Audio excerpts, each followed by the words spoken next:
Bismillahirrahmanirrahim. Assalamualaikum warahmatullahi wabarakatuh. Alhamdulillahi wa kafa, wassalatu wassalamu ala nabiyil mustafa wa ala alihi wa ashabihi wa man ihtada, amma ba'du. Sahabat kreatif yang semoga senantiasa dirahmati oleh Allah Subhanahu wa ta'ala, kandungan surat At-Tin menjelaskan bahwa manusia diciptakan oleh Allah Subhanahu wa ta'ala dalam bentuk yang sebaik-baiknya. Maka hendaknya seorang manusia bersyukur atas nikmat Allah Subhanahu wa ta'ala tersebut dengan menggunakan kesempurnaan fisiknya untuk beriman dan mengiringi keimanannya dengan amal salih. Karena ketika seorang ingkar terhadap nikmat Allah Subhanahu wa ta'ala, maka ia akan dikembalikan ke neraka yang paling rendah pada hari kiamat, wal-iyadzubillah. Oleh karena itu, pada kesempatan yang mulia ini, kita akan membahas beberapa pelajaran yang berharga dari tafsir surat At-Tin yang mulia. Semoga kita diberikan kemudahan dalam mengambil pelajaran darinya. Sahabat kreatif yang semoga dirahmati oleh Allah Subhanahu wa ta'ala, tidaklah Allah Subhanahu wa ta'ala bersumpah dengan sesuatu dalam Al-Quranul Karim kecuali sesuatu tersebut merupakan perkara yang besar, baik karena zatnya itu sendiri maupun karena ia merupakan salah satu tanda kekuasaan Allah Subhanahu wa ta'ala. Allah Subhanahu wa ta'ala berfirman mengawali surat At-Tin, A'udzu billahi minasyaitonir rajim. Bismillahirrahmanirrahim. Wat-tini waz-zaitun wa turi sinin wa hadzal baladil amin. Kata Allah Subhanahu wa ta'ala, demi buah tin dan buah zaitun, demi bukit Sinai, dan demi kota Makkah yang aman ini. Allah Subhanahu wa ta'ala mengawali surat At-Tin yang mulia dengan 3 kali sumpahnya. Sebagaimana telah kita ketahui bersama bahwa di antara ciri surat-surat Makkiyah adalah terkadang dia diawali dengan al-huruful muqata'ah, huruf yang terputus-putus seperti alif, lam, mim, nun, qaf, dan yang lainnya, maka dia akan diawali dengan sumpah. Karena biasanya konteks pembicaraan surat-surat Makkiyah adalah untuk membantah penentangan dari orang-orang kafir waktu itu. Dan kita tahu surat At-Tin adalah surat yang ke-95, terdiri dari 8 ayat, dan dia termasuk surat Makkiyah yang diturunkan sebelum hijrahnya Nabi SAW ke Madinah. Surat At-Tin diturunkan sesudah surat Al-Buruj. Dalam surat At-Tin yang mulia ini, Allah Subhanahu wa ta'ala bersumpah dengan 3 kali sumpahnya. Yang pertama, Allah bersumpah dengan buah tin dan buah zaitun. Karena buah tin merupakan buah yang bersih dari bahan-bahan yang sulit dicerna oleh tubuh dan banyak mengandung nutrisi. Sedangkan buah zaitun merupakan buah yang dapat dibuat minyak dan banyak digunakan sebagai obat-obatan. Penyebutan 2 buah ini, yaitu tin dan zaitun, merupakan kinayah, merupakan isyarat tentang Baitul Maqdis di Palestina yang terkenal dengan tumbuhan tin dan zaitunnya. Di mana di Palestina merupakan tempat kenabian Nabi Isa bin Maryam alaihi salatu wassalam, yang merupakan nabi terakhir dari kalangan Bani Israel. Allah Subhanahu wa ta'ala juga bersumpah dengan bukit Sinai, wa turi sinin. Di bukit Sinai merupakan bukit yang Allah Subhanahu wa ta'ala pernah berbicara langsung kepada Nabi Musa alaihi salatu wassalam. Dan Allah Subhanahu wa ta'ala bersumpah dengan kota Makkah yang merupakan kota yang aman. Barang siapa yang masuk ke dalamnya maka dia akan aman. Wa hadzal baladil amin. Dan demi kota Makkah yang aman ini. Makkah Al-Mukarramah merupakan tempat diangkatnya Nabi Muhammad SAW sebagai seorang nabi. Allah Subhanahu wa ta'ala bersumpah dengan 3 tempat di atas, yaitu di Palestina yang diisyaratkan dengan buah tin dan buah zaitun, kemudian bersumpah dengan bukit Sinai, tempat di mana Allah berbicara dengan Nabi Musa alaihissalatu wassalam, dan juga bersumpah dengan kota Makkah. Allah Subhanahu wa Ta'ala bersumpah dengan 3 tempat tersebut karena ketiganya merupakan tempat turunnya wahyu kepada para rasul ulul azmi. Dan dari ketiganya terpancar hidayah untuk manusia. Kita tahu Nabi Isa, Nabi Musa, dan Rasulullah Muhammad SAW adalah 3 dari 5 rasul ulul azmi yang utama. Maka awal-awal surat ini mengisyaratkan akan 3 nubuwah, 3 tempat turunnya wahyu bagi Rasul ulul azmi.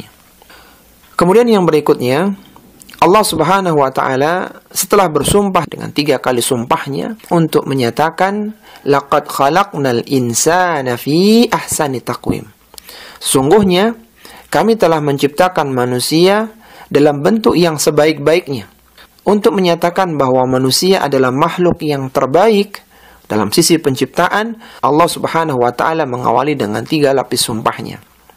Allah Subhanahu wa Ta'ala telah menciptakan manusia dalam bentuk yang paling sempurna, dengan anggota badan yang serasi. Allah Subhanahu wa Ta'ala menciptakan manusia dengan kemampuan dapat menerima ilmu, dapat berbicara, dapat mengatur, dan memiliki sifat bijaksana.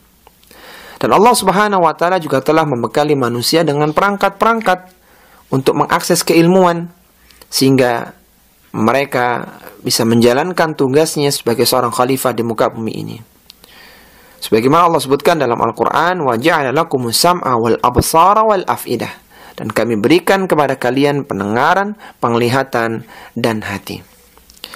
Maka dengan 3 perangkat tersebut, manusia bisa menerima ilmu, sehingga bisa berkembang kemampuannya, dan dia bisa menjalankan amanah yang diberikan kepadanya.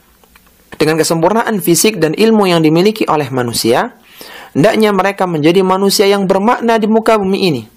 Menjadi orang-orang yang memiliki kontribusi positif. Keberadaannya memberikan manfaat untuk orang lain, untuk keluarganya, dan untuk manusia pada umumnya. Disibukkan hari-harinya dengan hal-hal yang positif dan produktif, baik dalam perkara dunia maupun dalam perkara akhirat. Sebagaimana Allah ingatkan dalam surat Asy-Syarah, فَإِذَا فَرَغْتَ فَانْصَبْ, apabila engkau telah selesai satu urusan, maka kerjakanlah urusan yang lainnya. Apabila engkau telah selesai dari satu amalan, maka bangkitlah untuk mengerjakan amalan yang lainnya. Jika engkau telah selesai dari pekerjaan dunia, maka kerjakanlah amalan akhirat. Jika engkau telah selesai dari amalan akhirat, maka sibukkanlah dengan pekerjaan dunia.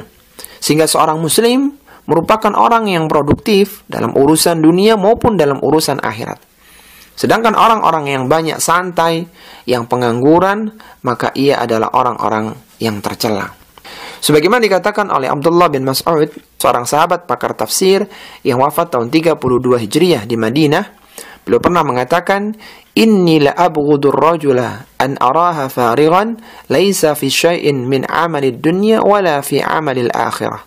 Kata Abdullah bin Mas'ud radhiyallahu taala anhu, "Sungguh aku benci melihat orang yang pengangguran. Ia tidak bekerja untuk dunianya dan tidak pula beramal untuk akhiratnya."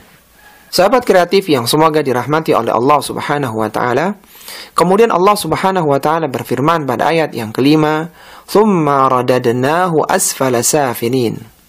Kemudian kami kembalikan ia ke tempat yang serendah-rendahnya. Para ulama-ulama tafsir memberikan 2 tafsiran terhadap ayat ini. Tafsiran yang pertama, bahwa meskipun manusia diciptakan dalam bentuk yang paling sempurna, tapi pada saatnya manusia akan dijadikan dalam posisi yang serendah-rendahnya. Itu dia akan tua, dia akan renta, dia akan sakit, yang keindahannya serta kesempurnaannya itu akan berkurang dari waktu ke waktu. Ini tafsiran yang pertama. Adapun tafsiran yang kedua, dan kami cenderung tafsiran ini, bahwa manusia yang tidak menggunakan kenikmatan dari Allah Subhanahu wa Ta'ala berupa kesempurnaan fisiknya, berupa kecerdasannya dan yang seterusnya, dan dia tidak bersyukur kepada Allah Subhanahu wa Ta'ala dengan melakukan ketaatan, maka dia diancam dengan dikembalikan ke neraka yang serendah-rendahnya. Kenapa kita cenderung pendapat yang kedua ini? Karena tidak semua manusia mengalami masa tua. Ada di antara mereka yang meninggal di usia mudanya. Dan tidak semua orang itu dikembalikan di tempat yang serendah-rendahnya kalau dia mengisi hari-harinya dengan kebaikan dan produktivitas serta amalan salih. Tapi yang diancam dengan thumma radadnahu asfala safilin, yang diancam dengan dikembalikan di tempat yang serendah-rendahnya adalah orang-orang yang melakukan keburukan, yang tidak bersyukur atas berbagai nikmat Allah Subhanahu wa ta'ala. Di dalam neraka jahanam tidak dapatkan sesuatu pun yang menyejukkan hati mereka, dan tidak pula mendapatkan minuman yang baik untuk mengisi perut mereka.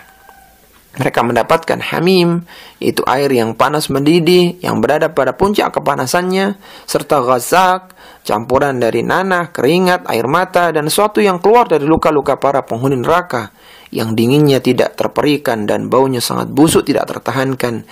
Wal-iyadzubillah.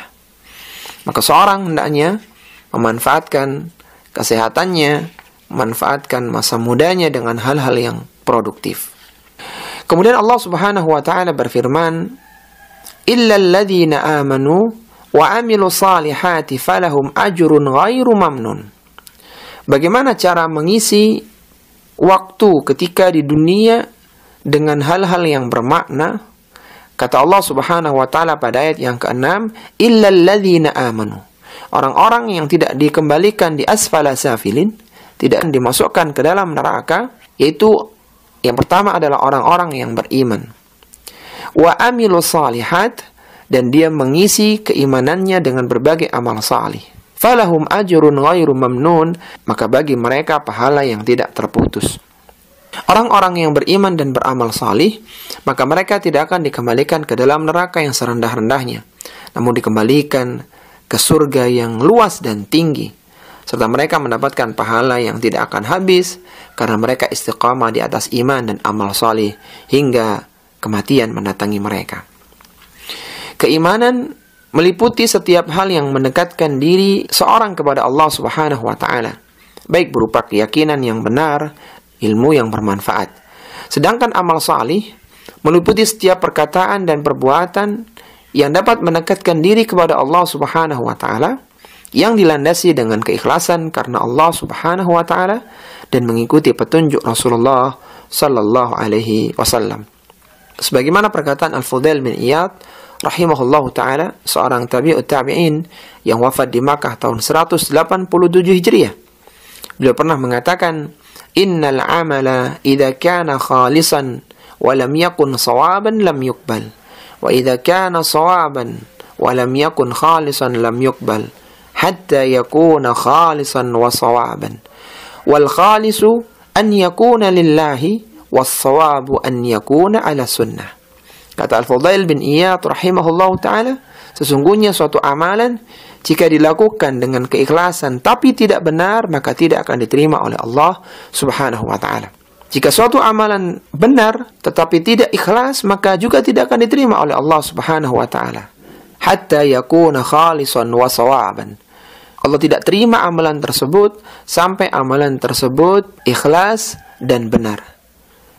Wal khalisu an yakuna lillahi, yang dimaksud dengan ikhlas adalah amalan itu dilakukan karena Allah Subhanahu wa ta'ala, was sawabu an yakuna ala sunnah, dan dimaksud dengan benar adalah amalan itu sesuai dengan contoh Rasulullah sallallahu alaihi wasallam. Jadi bagaimana kita menjadi manusia yang bermakna, kita melakukan hal-hal yang positif dan produktif untuk urusan dunia kita, dan kita melakukan amalan-amalan yang produktif dan positif untuk akhirat kita. Dan semua itu harus dibangun di atas iman. Dan iman hari-harinya diisi dengan amalan salih.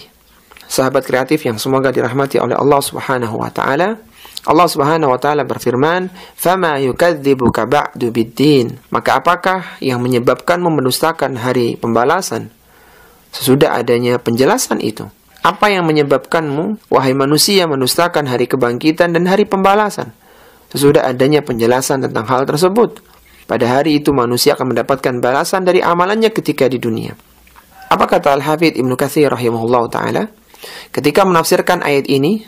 Beliau mengatakan, "Yaumuddin yaumul hisab lil khalaik, wa huwa yaumul qiyamah.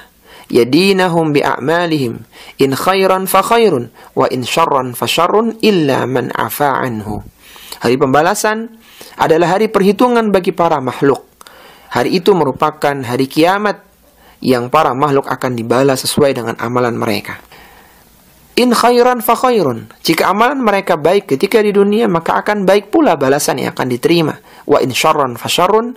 Apabila amalan itu buruk, maka akan buruk pula balasan yang akan diterimanya. Illa man afa anhu, kecuali barang siapa yang dimaafkan oleh Allah Subhanahu wa taala. Orang-orang yang tidak takut terhadap hari kebangkitan, maka peringatan ayat-ayat Allah Subhanahu wa taala tidak bermanfaat bagi mereka. Yang terakhir, Allah Subhanahu wa taala berfirman, "Alaysa Allahu bi ahkamil hakimin?"